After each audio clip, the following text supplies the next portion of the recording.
بالله السميع العليم من الشيطان اللعين الرجيم. بسم الله الرحمن الرحيم.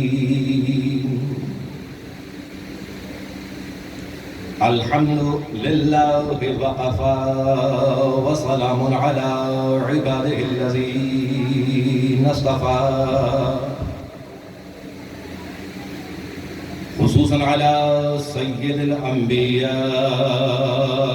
محمد المصطفى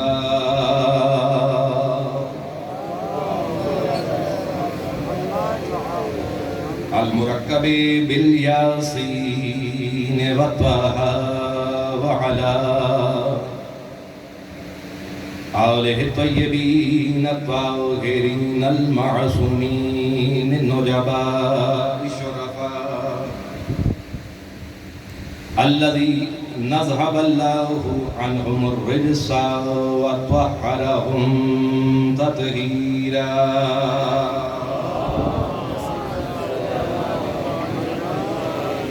ولعنة الله على الملعونين من يومنا هذا إلى قيام يوم الجزاء. أما بعد فقد قال الله سبحانه وتعالى في كتابه المبين. بسم الله الرحمن الرحيم. يوم ندعو كل أناس بإمامهم. صلوات پڑھ لیجیے محمد وعلى محمد. اگر زحمت نہیں سمجھیں تو ایک مرتبہ پھر بآواز بلند صلوات پر محمد وعلى محمد. اور اگر یہ بھی زحمت نہ سمجھیں تو جو زیادہ پیچھے ہیں اگر تھوڑا تھوڑا آگے تشریف لے آئیں گے یقیناً اجر میں بھی اضافہ ہوگا آپ کے اور یقیناً پنڈال کی خوبصورتی میں بھی اضافہ ہوگا. سلامت رہیں، آباد رہیں. یقیناً آپ سب لوگ یہاں پر حق مودت کسی نہ کسی طریقے سے اس کو ادا کرنے کی کوشش اور یقیناً حکم محمد والے محمد علیہ السلام اس تقاضے کو پورا کرنے کے لیے ہم سب یہاں پر مجتمع ہیں.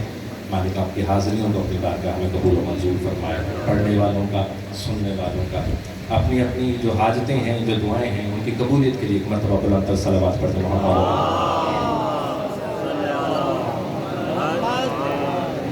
اور ایک دوسرے کی حاجتوں کی بجا آوری کے لیے بھی بلند تر صلوات پڑھتے محمد. وقت بہت قلیل ہے اور میں زیادہ حائل بھی نہیں ہونا چاہتا آپ کے اور افتخار شاہ صاحب کے درمیان. میں پہلے بھی جب بھی موقع آتا ہے تو میں یہی عرض کرتا ہوں کہ میں میزبانی کا جو ہے وہ ناجائز فائدہ اٹھاتا ہوں کیونکہ نام ہے تو کوشش کرتا ہوں. ہونا تو یہی چاہیے کہ آپ ان علماء کو زیادہ سماعت کریں. مجھے تقریباً آپ پورا سال جو ہے وہ سنتے ہیں. یقیناً آپ کے حوصلے بہت بلند ہیں، اس میں کوئی شک نہیں، کیونکہ سماعتیں تو آپ کی پہلے سے ہی بلند ہیں. عاشق حسین ٹوڈے صاحب کو آپ سنتے رہے ہیں، علماء کو سنتے رہے ہیں.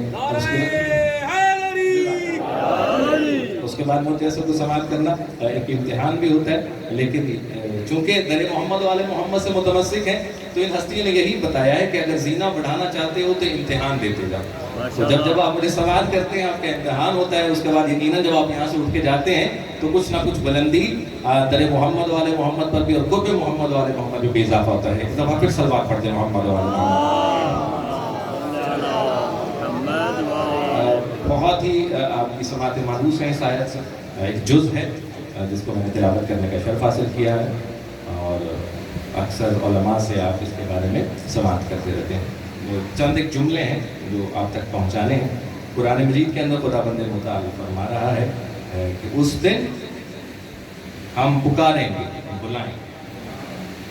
کن کو بلائیں گے؟ کل اناس، پوری بنی نوع انسان، ہر انسان کو بلائیں گے، پکاریں گے، ندا دیں گے. کس طرح؟ بے امام ہے، اس کے پیشوا کے ساتھ، اس کے امام کے ساتھ. کس دن؟ بروز محشر. ٹھیک ہے، آپ نے ترجمہ سنا، لیکن اگر آپ ترجمے پہ تھوڑا سا غور کریں تو یقیناً لطف آئے گا. اللہ تعالیٰ کیا فرما رہا ہے کہ اس دن ہر انسان کو اس کے امام کے ساتھ پکارا جائے گا. ہر انسان کو اس کے امام کے ساتھ پکارا جائے. یہ نہیں فرمایا کہ ہر انسان کو اس امام کے ساتھ پکارا جائے گا جس کو ہم نے امام بنایا. یہی تھوڑا سا لہجہ رکنا ہے اور سمجھنا ہے اس چیز کو کہ کیوں فرمایا جا رہا ہے کہ ہر انسان کو اس کے امام کے ساتھ بلایا جائے گا جس کو اس نے اپنا امام بنایا. جس کو بھی اس نے اپنا امام بنایا ہے بروز حشر اللہ اس کو اس کے امام کے اس کے بنائے ہوئے امام کے ساتھ پکارے گا. اس کے بنائے ہوئے, اللہ کے بنائے ہوئے نہیں. ہونا تو یہی چاہیے نا کہ جس کو ہم نے امام بنایا ہے, ٹھیک ہے, تو کیا کریں اس کے ساتھ آپ نہیں. اللہ نے کہا نہیں, ہاں بنایا ضرور ہے ہم نے امام, لیکن بروز حشر ہم پکاریں گے ہر انسان کو اس کے بنائے ہوئے امام کے ساتھ. پہلی بات تو یہ ہے کہ کیا اختیار انسان کے پاس ہے کہ وہ امام بنا سکتا ہے؟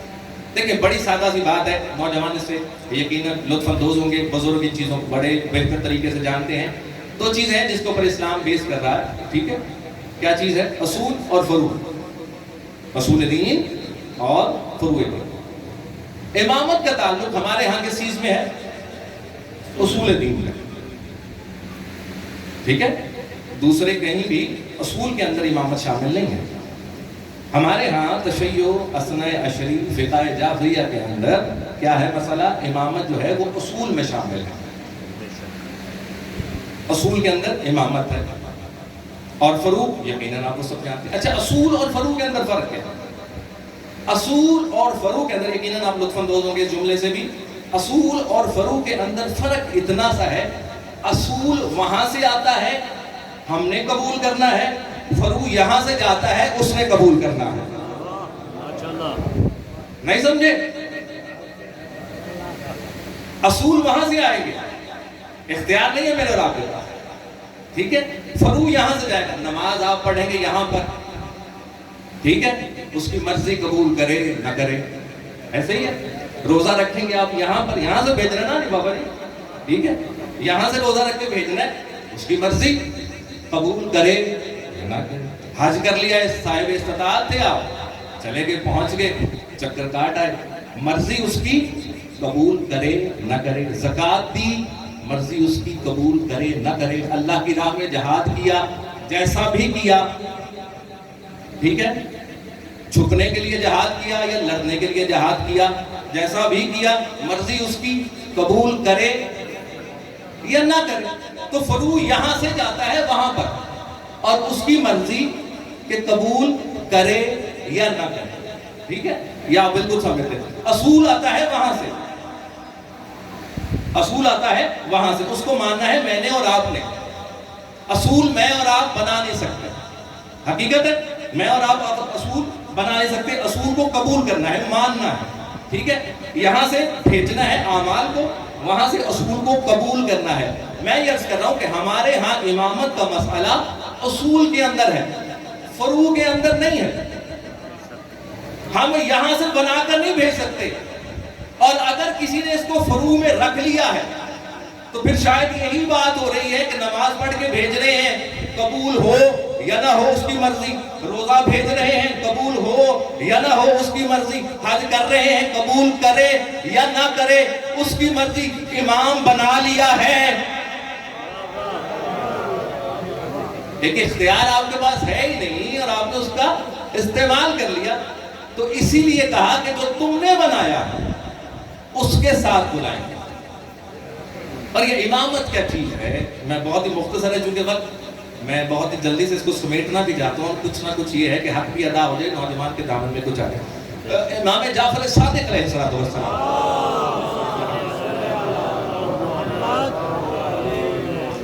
ان کے ایک شاگرد ہیں ابراہیم زہروی, یا زہرمان ہے یا زہروی. اچھا, اسی طرح مجمع ہے امام جعفر صادق علیہ السلام کی خدمت میں, اور مجمع بھی کوئی عام مجمع نہیں, اس میں تقریباً ہر امام کے شاگرد بیٹھے ہوئے ہیں, سمجھ رہے ہیں, ہر امام کی بارگاہ ہے اور ہر امام کے شاگرد بیٹھے ہوئے ہیں، جتنے بھی باقی ائمہ جس نے جس طرح سے ان کو مانا تسلیم کیا ان کے شاگرد بیٹھے ہوئے ہیں۔ آپ اس طرح سے سمجھ لیں کہ ایک انٹرنیشنلی مجمع بیٹھا ہوا ہے بارگاہ امام جعفر صادق علیہ السلام ہے۔ دیکھیں جس کی میں اور آپ جس شریعت پر عمل کر رہے ہیں، جن کی شریعت پر عمل کر رہے ہیں، کیا آپ نے کبھی سوچا ہے کہ یہاں پر کسی مسئلے کا حل نہ ہو؟ ذہن تسلیم کرتا ہے اس بات کو کہ اگر ہم فقہ محمد یا فقہ جعفریہ کے اوپر یا شریعت محمد و آل محمد پر عمل کر رہے ہیں تو کوئی ایسا زندگی کا ایسپیکٹ، کوئی ایسا پہلو ہے کہ جس کے اوپر شریعت خاموش ہو یا اس کے پاس اس کا حل نہ ہو؟ بڑی عجیب سی بات ہے نا۔ آپ دیکھیں دوسری جگہوں پر ہو سکتے ہیں یہ مسئلے، ایک مجتہد کو نہ پتا ہو کسی مسئلے کے حل کا، ٹھیک ہے، ایک عالم کو نہ پتا ہو، یہ تو ہے نا۔ لیکن اگر بارگاہ معصوم کے اندر کوئی ایسا سوال رکھا جائے اور وہاں سے شریعت میں اس کا حل نہ ہو، کیا یہ پاسبل ہے؟ ممکن ہے؟ نہیں۔ میری اور آپ کی عقیدتیں کہتی ہیں کہ ایسا نہیں۔ ایک سوال پڑھ لیتے محمد والے محمد پر زیادہ سے زیادہ 2 یا 3 منٹ آپ کو سہمت دوں اور پھر ممبر حوالے شاہ صاحب کے۔ اچھا، ابراہیم کھڑے ہیں وہیں پہ نشست ہے اور اچانک کھڑے ہو کے کہتے ہیں اور ایک سوال کرتے ہیں، یہ آیت آپ کے ذہن میں ہے کہ ہر انسان کو اس کے ایمان پسند۔ ابراہیم کھڑے ہو کے بآواز بلند ایک سوال کرتا ہے بارگاہ امام جعفر صادق میں کہ مولا یہ اپنا رسول اللہ، کیا شریعت کے اندر کسی غیر صالح امام کو ہٹانے کا طریقہ موجود ہے؟ آپ نے بڑی خاموشی سے یہ سوال سنا ہے کہ آپ دلچسپی لے رہے ہیں نا اس چیز کے اندر۔ کیا سوال کیا ہے ابراہیم نے؟ کہ اپنا رسول اللہ، کیا کسی بھی غیر صالح امام کو اگر وہ اس جگہ پر آ کر بیٹھ گیا ہے یا بنا دیا گیا اور وہ غیر صالح ہے تو کیا اس کو ہٹانے کے لیے شریعت کے اندر کوئی طریقہ ہے؟ امام جعفر صادق علیہ السلام نے اس کے چہرے کی طرف دیکھا ابراہیم کے اور مسکرا کے ارشاد فرمایا کہ شریعت محمدیہ میں ایسا کوئی طریقہ نہیں ہے۔ حیرانی والی بات ہے، سوچنے کی بات ہے کہ شریعت محمدیہ، یا میں اور آسان کروں اپنے نوجوانوں کے، ہماری شریعت کے اندر اس مسئلے کا کوئی حل نہیں ہے۔ جس شریعت پر میں آزاد چل رہے ہیں، امام جعفر صادق علیہ السلام فرما رہے ہیں کہ اس شریعت میں کسی بھی غیر صالح امام کو ہٹانے کا کوئی طریقہ نہیں ہے۔ جیسے ہی امام نے یہ جملہ ارشاد فرمایا، جتنے بھی لوگ تھے، جس کا شاگرد تھا اٹھ کر کھڑا ہو گیا تو کہا یہ ہمارا رسول اللہ، کیا ضروری نہیں ہے؟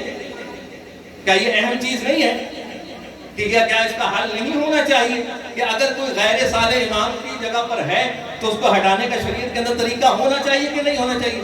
یہ کیسے ممکن ہے کہ ایسا طریقہ نہ ہو؟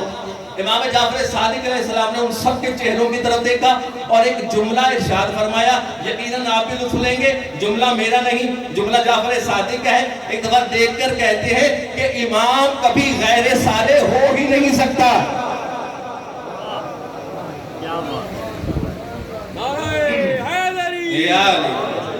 سلوات پڑھ دیں محمد والے محمد پر۔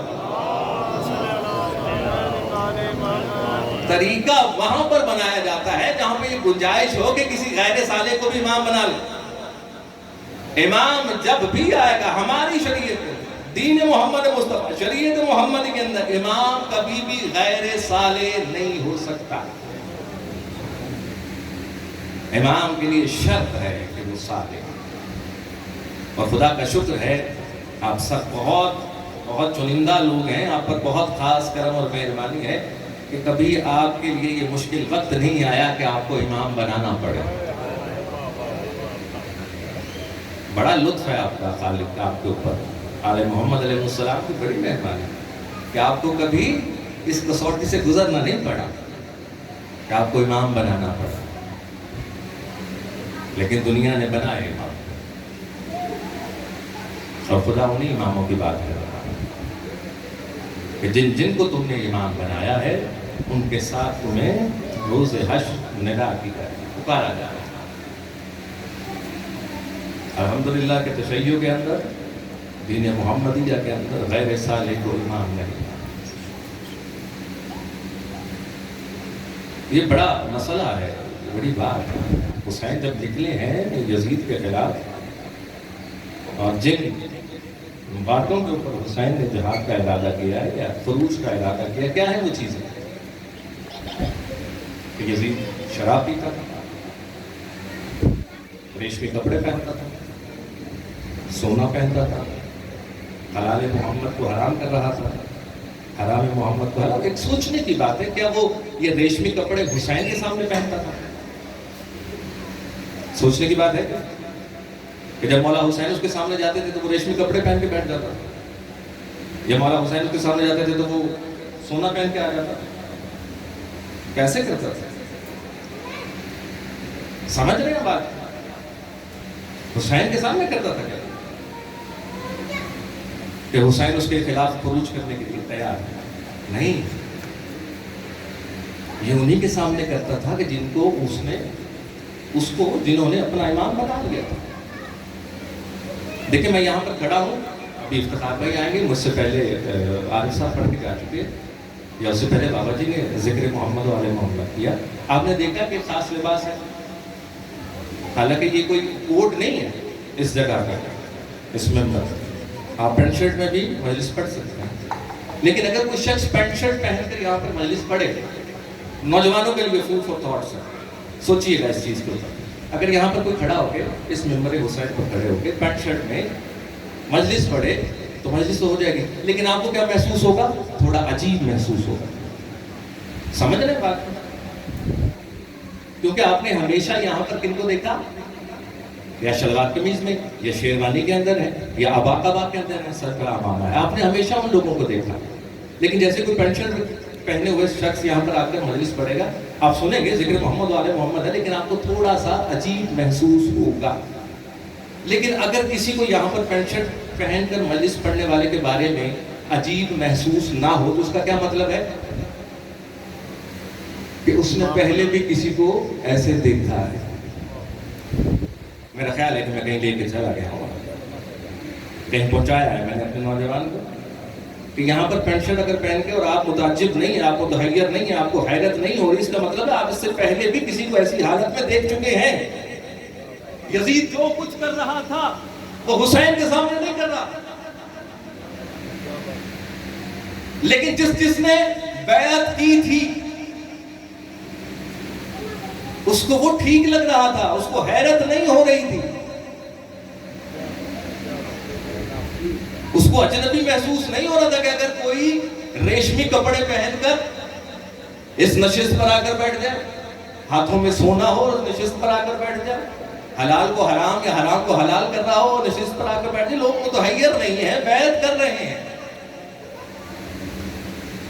مقصد کہ لوگوں نے امام بنانے شروع کر دیے تھے، یہ نہیں چلی بات ہے، لیکن شکرن للہ، خدا کا صد ہے شکر کہ ہمیں دریال محمد علیہ السلام ایسے اماموں کو مانا ہے، ایسے اماموں کی محبت دل میں ہے کہ جن کو ہم نے نہیں، خود اللہ نے امام بنایا۔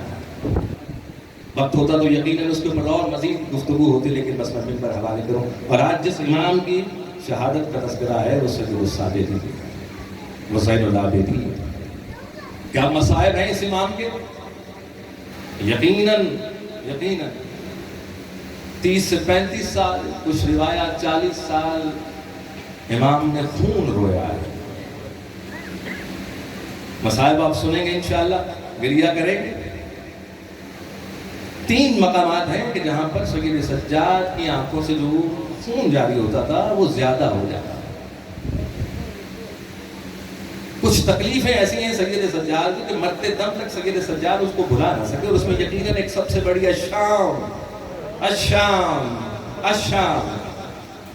یہ آپ کے لیے اور میرے لیے شاید پڑھنا اور سننا آسان ہے، لیکن اس سید سجاد سے کوئی پوچھے کہ جب یہ الشام کہتا ہے تو اس کی حالت کیا ہوتی ہے، اس کو نظر کیا آتا ہے؟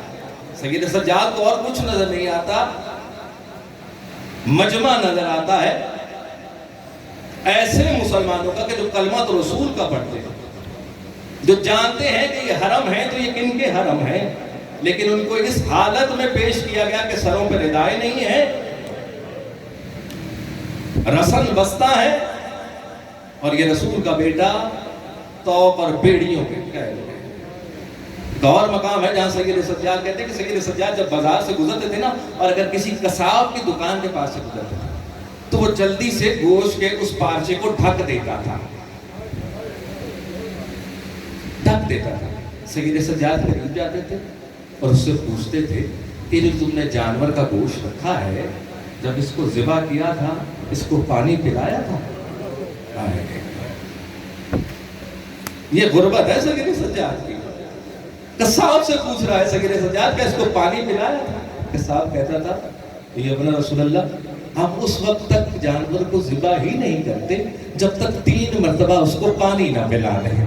سید سجاد جملہ سنتا تھا، ایک مرتبہ رخ کربلا کی طرف کرتا تھا، ایک جملہ کہتا تھا یہ ابن رسول اللہ، اے رسول کے بیٹے، اے میرے بابا، یہاں جانور کو بھی 3 مرتبہ پانی پلا کر ذبح کیا جاتا ہے، لیکن رسول کے بیٹے آپ کو 3 دن کا بھوکا پیاسا کربلا کے میدان میں ذبح کیا گیا۔